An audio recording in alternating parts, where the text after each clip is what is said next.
Rain fell lightly that evening. Not enough to flood the streets, just enough to expose the cracks in people's patience.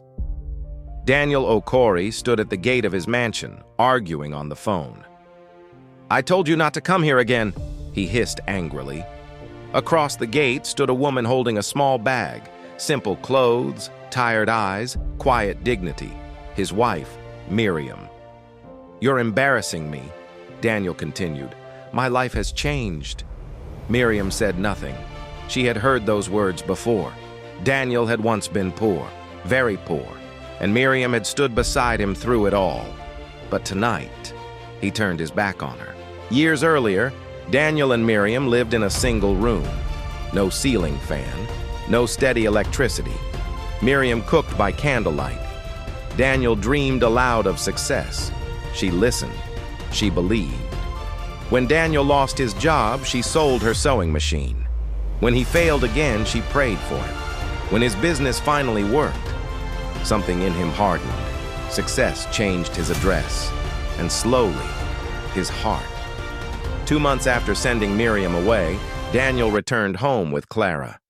Elegant, educated, polished, everything Miriam wasn't, at least in Daniel's eyes. Clara walked through the mansion inspecting furniture like a queen. "This place needs better staff," she said. Daniel nodded. The next morning, the housekeeper announced a new hire, a quiet woman, recommended by an agency.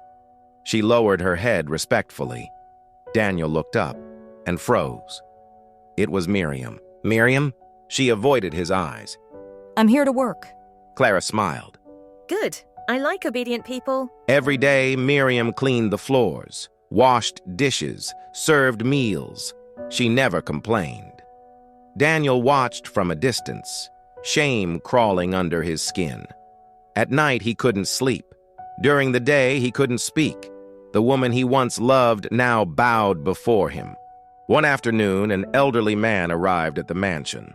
Simple clothes, walking stick, sharp eyes. Who is he? "My uncle." The old man sat quietly, watching, observing. He noticed how Miriam worked without rest, how Clara barked orders, how Daniel avoided Miriam's gaze. "You.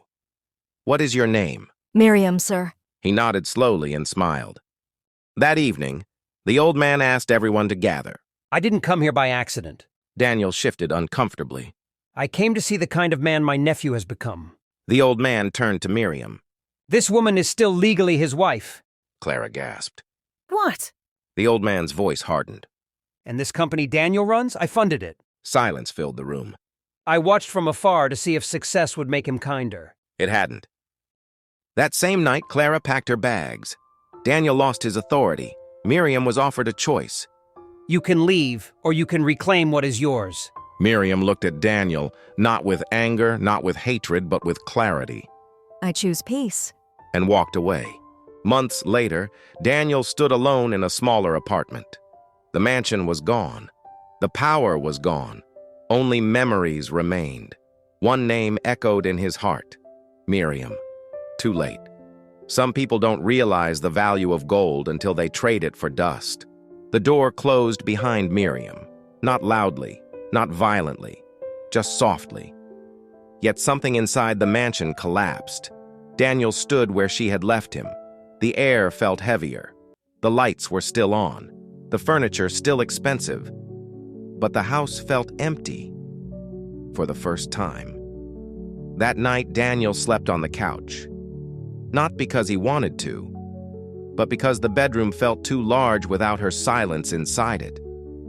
The old man didn't shout. He never needed to. Before leaving, he stopped at the door and said, "Daniel, do you know why I let you rise so high?" Daniel shook his head. "So your fall would teach you what comfort never could." The papers were already signed. Control of the company was gone.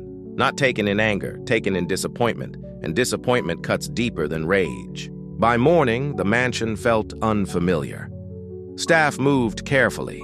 Voices were low. No one greeted him the way they used to. Respect had changed its address. Daniel walked into the kitchen. The floor was clean. Too clean. Miriam's bucket was gone. For the first time, Daniel understood. She had been cleaning more than floors. She had been holding his life together. Miriam boarded a bus at dawn. No tears, no anger, just resolve. She returned to the one thing she never abandoned her hands. In a small town, she rented a room above a tailor's shop. The machine hummed again. Stitch by stitch, she rebuilt herself. People trusted her quickly. Peace followed her naturally. Some women don't glow because they're seen. They glow because they are finally free. Daniel's fall didn't happen in one day. It happened in stages. The cars left. The friends disappeared. The invitations stopped. People who once praised him now avoided eye contact. At night, Daniel remembered the rain, the bag in Miriam's hand, the words he wished he could swallow back. Success hadn't ruined him. It had only revealed him. 2 years later, Daniel saw her, outside a small tailoring shop. Miriam, laughing, alive, whole. She looked nothing like the woman he sent away. She looked better. Daniel froze. His heart raced. He stepped forward. "Miriam," she turned. Recognition flickered in her eyes. Then calm.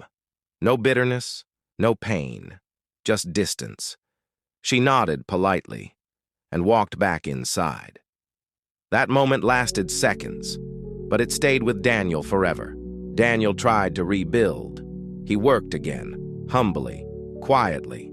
But some things never returned. The woman who prayed for him in darkness, the love that didn't need money, the peace that came from being chosen, not tolerated. Some losses don't scream. They whisper for the rest of your life. Life rarely corrects us immediately. It waits. It watches. And when the lesson is ready, it removes what we failed to value. Not everyone who leaves is defeated. Some walk away because staying would cost them their soul. Honor loyalty before success gives you options, because pride may open doors. But humility is what keeps love inside them.